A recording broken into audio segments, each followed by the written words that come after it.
What's up, amigos? Commander Jaime here. Long time no see. Bringing you a Nightrose deck profile for Premium. This one is actually more for of a fun deck, actually.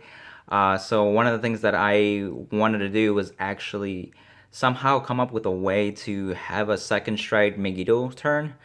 And I'm talking about like the full Skull Dragons, the Night Storm play, big, very big columns to really crush your opponent. And so as soon as how fast can you do that? And so really utilizing Nightrose's GB2 skill was one of the methods that I wanted to do to actually compensate to get there essentially. So really this is more of a fun deck. So again, second strike Megiddo, full power turn, and yeah, so let's get right into it. So for the grade 3s, like I mentioned, Nightrose is going to be the main right of the deck. Essentially, her GBT skill is what really allows the massive amount of milling happen. So that way the actual drop zone is a very high count for your second stride for the Skull Dragons. So for example, if you do the stride, you can mill up to 5, and you do Agreed Shade, you mill 2 more from the deck, and then essentially with Nightrose it's another additional 3, and then of course you can do it on your opponent's turn with the Negro Lily play. So really you can take advantage of that and milling more of your deck into your job, and then you can play around with Greed Shade, so that way you could actually set up for that for the next turn actually. And so you can still use her regular on-stride skill. I usually bring back a Grenache, so that way I don't have to worry about it during the battle phase. And it's just kind of like at the end of the turn, you get your 2 CB back, and then that's actually enough for your Megiddo.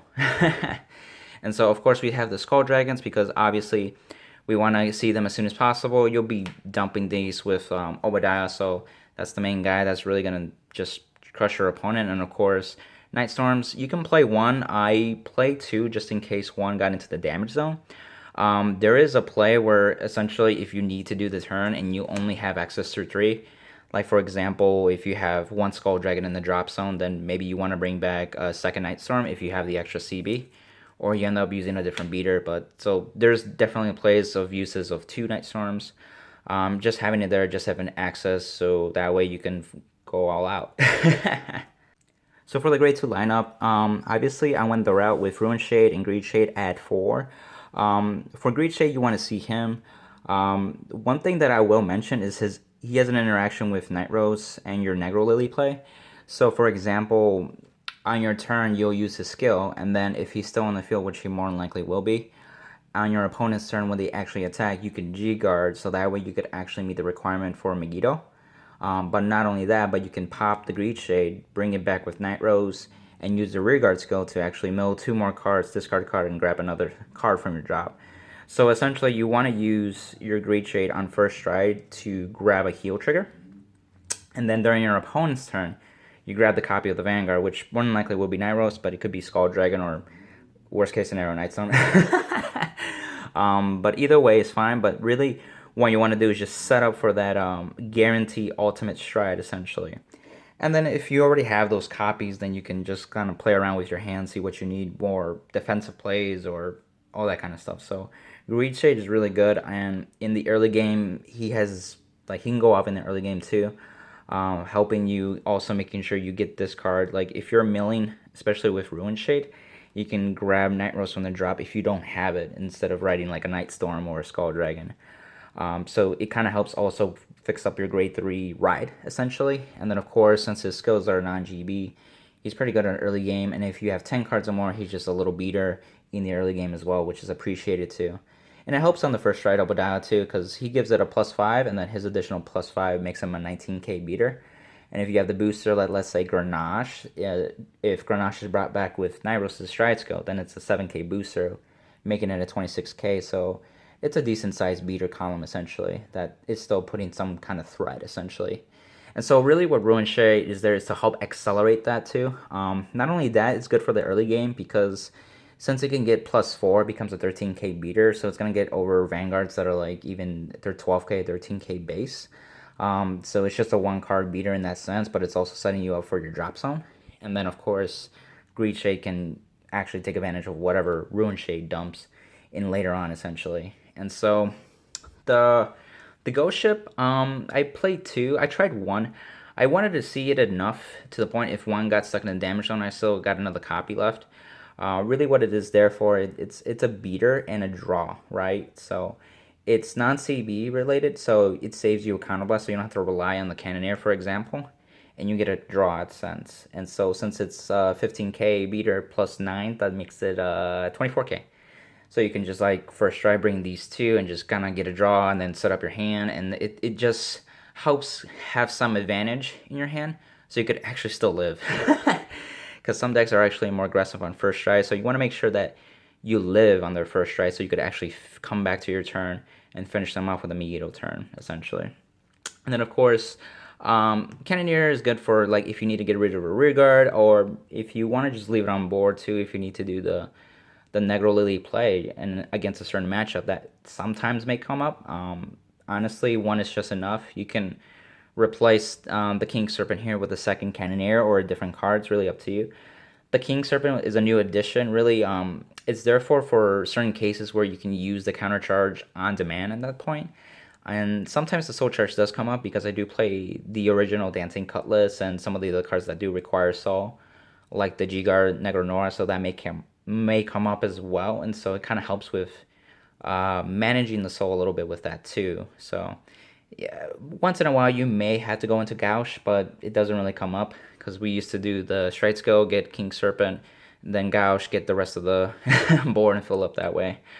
So that play is still there, but it's not really there as often because honestly, your Obadiah is your first stride and your second stride should be Megiddo, and so it's really one of those off cases. It could be handy. I guess one example is like if they somehow won first stride and you G guard, so then when you stride, you can go into Obadiah and actually bring back four. You can bring this as one of them, and you just refund Obadiah on the spot, and so you can go a little more aggressive with counterblast, so like with the Cannoneer or with a Nightstorm, if you want to get like four attacks in essentially. So, but yeah, and then the one thing, just watch out for the ghost ship. You can't really call it from hand. You have to ride it or call it from the drop. So it's kind of a dead card. Only play two. So this is kind of like the utility grade twos, where these two I feel like they're mandatory. You want to see these as consistent as possible early on as well, and start really taking advantage of them. So I thought I mentioned that play with the Greed Shade and the Nightrose on your opponent's turn, so you can just set up for your actual ultimate strike. But that's very key. That's why I really wanted to highlight. And so you take advantage of that as well. For the grade ones, I decided to somehow maximize that turn. If I can mill a lot faster in the early game, it takes off a lot of pressure out of the Obadiah stride. And so really I incorporated Evo Shade. If you guys don't know, it's an old card.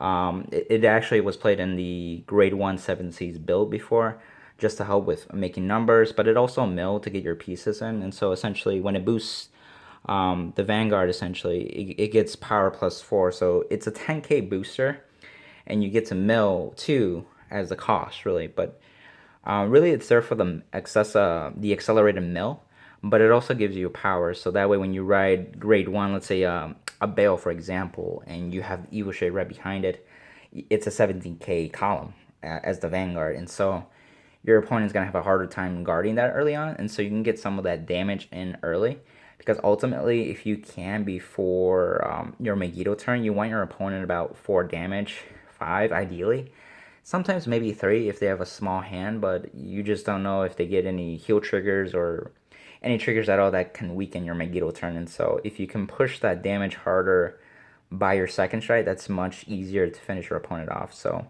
Evo Shade helps with milling a lot, especially in the early game on your grade 2 or grade 3 turn. If you call the Greed Shade, you could probably get some pieces that you can use early on. And so an example would be like a Dancing Cutlass or any like Rough Seas Banshees, like the crit trigger that you could utilize. And so with Dancing Cutlass, I'm using 2 of the original and 1 of the V series.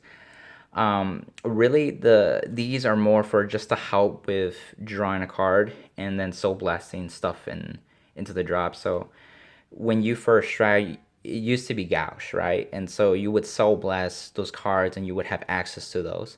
But that's not the case if you're going into Obadiah, and so that helps with that. But it also takes a card out of the deck, so you're thinning your deck more, and just if you can put it in your hand and put it in your drop is really there. And it's a booster too, so the early game helps. And then 1 Dancing Colors from the V series, because it kind of gives you the option to countercharge during your main phase if you really need it, and it's also a 10k shield because the old cards are still 5k shields. So that's kind of one con for those, but typically these are you're gonna drop down and then you can like guard them with 5k shields or discard them for PGs or whatever. But that's that. And then of course when you use the skill, you could just bind the original ones and then you just kind of keep reusing this one for like twice or 3 times. Actually twice because I only have 3 in total. So that, and then going into the other ones, so I'm having 2 PGs in the grade 1, and then so I'm incorporating 2 PGs in the triggers, because if you're writing Nightrose as the main write, you don't have access to the protect gifts. That only happens if you write Skull Dragon and you kind of want all 4 in Regard Circle. So in a way, I wanted to somehow kind of compensate that so you can make sure you still live in that first stride and PGs still are useful. And so I went the route with basically the new one where basically if you play a San Vanguard, you can draw a card and discard. So it actually helps promoting setting up for the drop and then thinning your deck quicker as well, essentially. So that's a good right target as well as actually, or you could just use it as a PG, whether in hand or in the draw with Negranora. Another good right target would be Bale, or if you, this is more like the one tech that you could mill with Obadiah in your first try. And really what Bale is there, because you have Nightrose in the name, if you do the Negro Lily play, you can call the Bale from the Negro Lily cost. That way, when you use the GB2 from Nightrose scale, you call whatever you killed over the Bale that was brought back from the G Guard, and then Bale would just go bottom deck itself and you countercharge. So you would actually have a free Negro Lily play, essentially. So it helps compensate that. So that way you still have those 2 counterblasts that you need for Megiddo following up. So if you're low damage, let's say 2 counterblasts, that really becomes essential. And then of course it just helps with that too. And it goes back to deck. So if it got randomly mill, you can put it back in deck in that sense too. So yeah. And then I incorporated 2 more stride fighters just to help with striding. Because with Obadiah, since you're directly milling the grade 3s, you need Stride Fodder essentially throughout your first turn, or, you know, if you can't really do the Megiddo turn on your second turn, you still have to stride into something, right? And you still rather stride with 1 card rather than 2, or worst case 3. And so it helps with that. And since if you're stuck with like some grade 3 clutter that you really don't want to ride and you have Tommy, you could just call the Tommy and actually get the Nightrose card that you need so you can write it, and then you can use the grade 3 as stride fodder, so you're set up in that sense, so you're good to go. For the grade 0s, I'm playing 9 crit. If you really want to, you can go more aggressive and play 12 crit or even more crit. So essentially what I wanted to do is to make sure that I had 4 heals, so that way I can actually just have an easier access to the heal in case I draw it, in case I drive check it, so you have access to it. And the reason that I'm playing 2 and 2 is because Dewey, you can actually search it from Obadiah and grab it. So that way when you G-guard, you can actually have the option to potentially countercharge, which may be really what you need for the Negro Lily play, again as well. Or you just want to set up for a really big turn if you have a lot of counterblasts and if you use some already as well.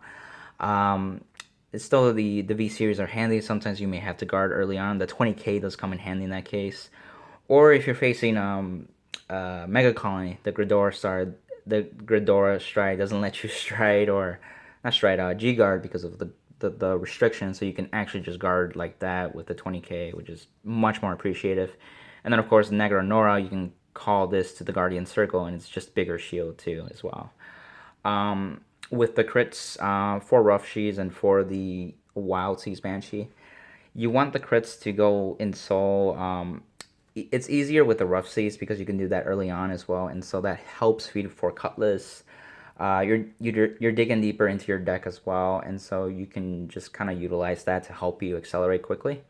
The other thing as well with Wild Seas, it's really the GB version of that, so that way your stride is even bigger too. It's a 10k boost on the attack, so it makes your Vanguard even more threatening, so it helps reduce their hand too for the next turn where you really go for the kill.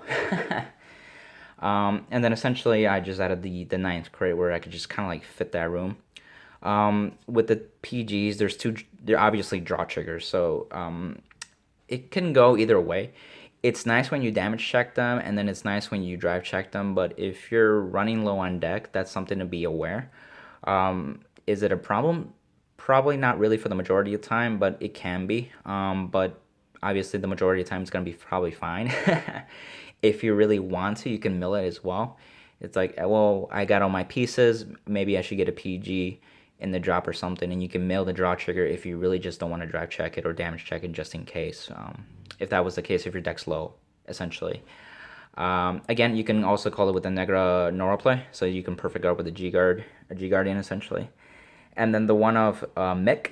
So Mick is actually really useful in this build because you can purposely search it and just put it back on will. Because when you do the Megiddo turn, one of the plays you can do is that if you have 4 or 5 counterblasts, depending on how your setup is, you can use the stride skill of Nightrose to call the Mick first, hollow it, and then put its other skill on proc. So it hasn't been applied yet, but it's still in the queue to resolve. And then you resolve Megiddo, and you call the 5 Skull Dragons and the 1 Night Storm. And then they call over, basically, this dies because it gets called over by something. Then you resolve this guy to go back in deck. Your deck is shuffled. And then you can apply the 10k power to the Night Storm just to make Night Storm a little more threatening. Because Megiddo only gives it 5k, so it's a 16k beater, but if you add another 10k, it becomes 26k, so it's still a potential 2-card dropper at that point, right? Because your Skull Dragon's already absurdly big, so another 10k probably doesn't matter at point when it's like 70k or higher. So it helps with that, and then of course it's just another card that if you really need to put it back in deck for deck size, so you can drive check, then that's good. And then here's the good part. Since you can drive check it potentially, you can utilize Night Storm because his skill is not once per turn. So when you actually attack and do his skill, and then you have the Megiddo actually attack, if you drive check it, you just restand the Night Storm. Have the Night Storm attack again, and then just bring back another Skull Dragon on top of that. So you get 2 attacks for drive checking a stand trigger if you have the extra counterblast, essentially. So that's one neat trick too, if you really want to like crush your opponent at that point as well. And so for the Forerunner, I'm doing actually Grenache. So one of the things that I do with Grenache is that if I don't have the Dancing Cutlass in hand, I'll call it to the Forerunner and then just hollow it. So that way it just instantly dies when I end my turn. It's just to have it in the drop zone, so that way when you start your first stride, you just have access to it. And you can call it with her stride skill, and then you can do the Obadiah. So that's really 2 counterblasts that you can just do your turn, essentially. And you just guarantee back the countercharge 2, or if you mill it and bring it back, you can countercharge 4 if you're at a higher counterblast number, essentially. You can play the draw 1 starter and put this in the main deck, but I really just didn't want this to be have to be another card to search for, right? If I can get 4 Skull Dragons and a heal trigger, rather than 3 Skull Dragons and a heal trigger and then 1 Grenache, it just makes this a lot easier. Yes, you might -1 early game. It's really up to you. So Dancing Colors kind of helps with compensate that. One of the things that I do recommend though, if you have the Dancing Colors, just keep it in Soul so you could just Soul Blast it later on. So it gets basically utilized at that point. And then there was another interaction that I wanted to mention, is that if you ride the PG and you have the Grenache, you can ride this because the Forerunner is a skill. You can put that in standby and do the draw 1, discard 1 first.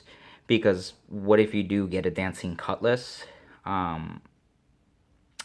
Well, I guess you can just call it, actually not Dancing Cutlass, Evil Shade. Because you can call this behind and just have an attacker that way.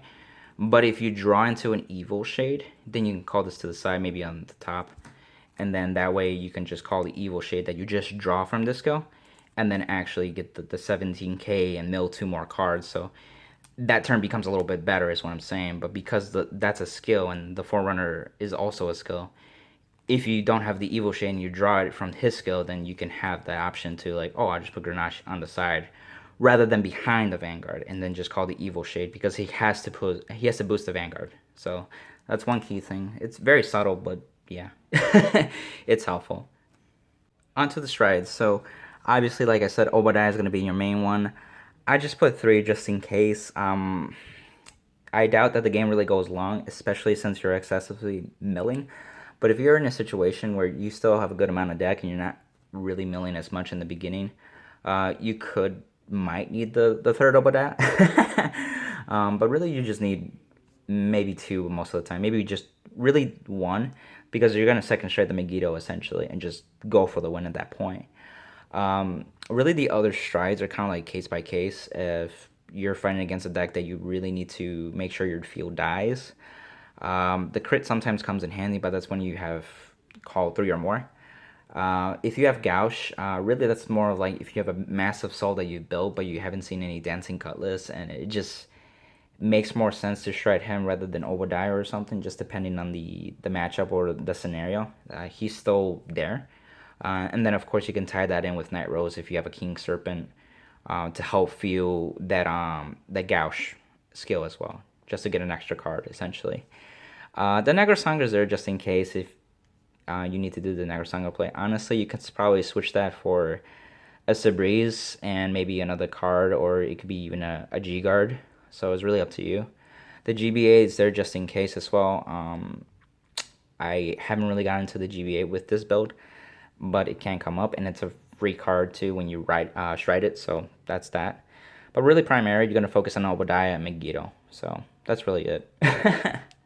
So for G guards and protect markers, I'm only playing 4 protect markers. I only have the 4 Skull Dragons, so not too worried about that. Plus, Nightrose is your main ride, so you play whatever.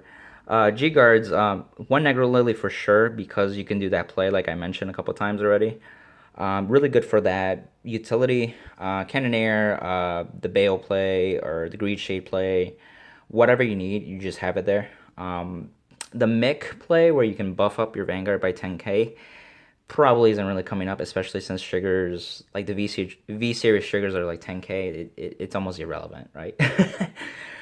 If you were to compare it back to G era, it's almost like giving your Vanguard +5, which kind of mattered when you face multi-tech decks, but it's really like bigger numbers now, so that it's not really relevant. But everything else is more utility, more usefulness, so that still is applicable as well. Negronora, because it's a really good G guard. I've seen people play 1 Negronora and then one of the other one that came from the Grand Blue booster, Rummy Labyrinth. I forgot the name of that card, but I don't know. I just stuck with the 2 Negronora, so you could swap one for the other one, and then just still have access to the 1 Negronora. It helps with increasing your GB count too. So if it means you to get closer to the GB8, that helps. So, or just a bigger number for Obadiah, so you can call more. But yeah, there's the Deep Corpse if you need to have the extra mill. That's really what that is for. And then of course the Rectum. If you really need to fix your hand but don't really need the mill in that point, so it kind of helps with that, and it sets up the drop zone too. If you have something in hand that you really want to ditch, like an extra Skull Dragon, sometimes you can get cluttered with extra grade 3s or grade 2s like a Cannoneer or a Ghost Ship that are dead in hand, even a King Serpent, so it helps with that essentially. So just to sum it up, basically this is what your second stride turn should look like. Your column should be around anywhere from 60k, 70k, 80k. It just depends how many cards you have in the drop zone. It's really easy to get anywhere from 20 to 25 cards in the drop zone, that at least that I've noticed, using some of the cards that help with the milling. I will say this, it takes a couple games to get used to the milling as well, because I have decked out. So it takes a couple of practice games to really get the hang of it, just to get the feel. Especially if your early game goes way too long than it should, and of course that's just more cards out of your deck.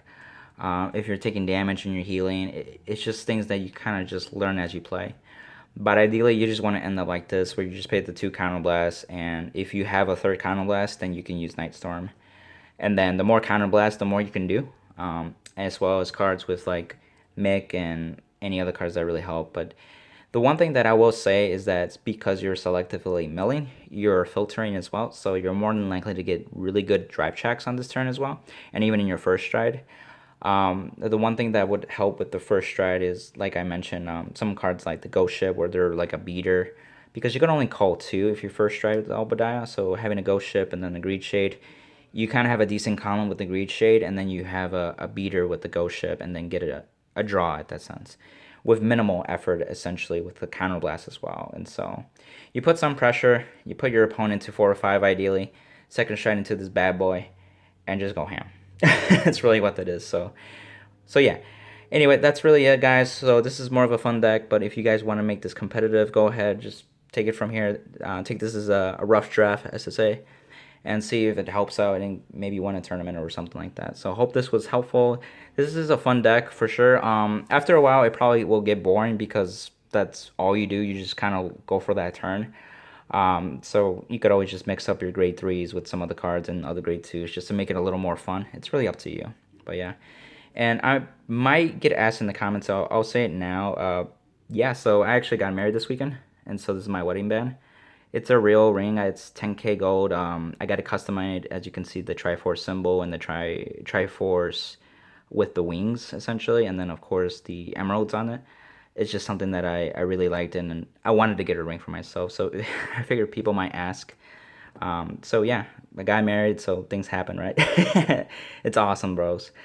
But anyway, I just wanted to say that here's a deck profile. I know it's been a while, so I thought I'd put something out. And this is honestly a fun version of Nightrose. So I like to call it Nightrose Greed. So have fun with it. Tell me down in the comments, see what you think of it. Give it a like, share it, and subscribe. All right, guys. See you later. Signing out. Bye.